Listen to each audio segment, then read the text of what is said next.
I don't think anything keeps me up at night.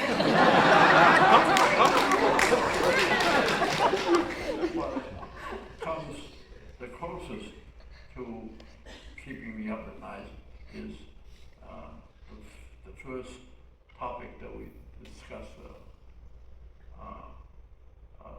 this afternoon. Which is, decoupling, and it looks like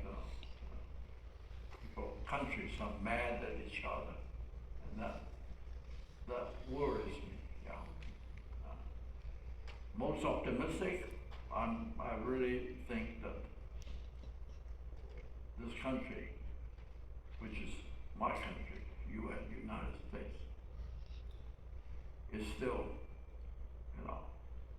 the hope of the world. That's in spite of all the problems we're having, but I think it still is a shining example of in the world. So after he wrote the book, Destined for War, The Thucydides Trap, he went to Beijing, and I went to hear him speak. And at the time, the question was, what keeps people up at night? What do you worry about in terms of a hot conflict? You know what people said? They didn't say US-China, because that was still at the very beginning of the US-China conflict. They said North Korea. And now we're in the middle of a hot war, two hot wars, Russian-Ukraine and Israel-Hamas. The world is very dangerous and so unpredictable. That's the point I'm trying to make is,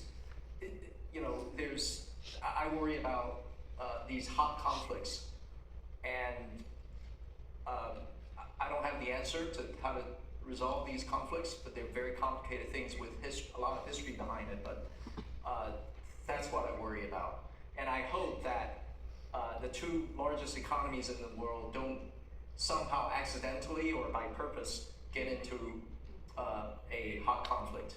And let's end on an optimistic note. What are you excited for the future about? I'm excited about, so I've been doing a lot of traveling. Been back in China since COVID.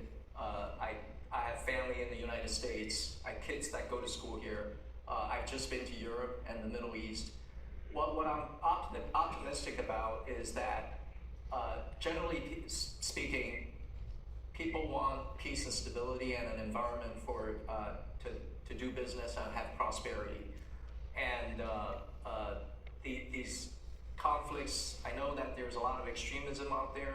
I mean, we should do everything to try to stamp out extremist elements.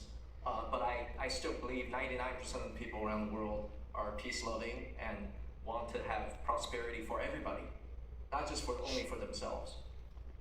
Ladies and gentlemen.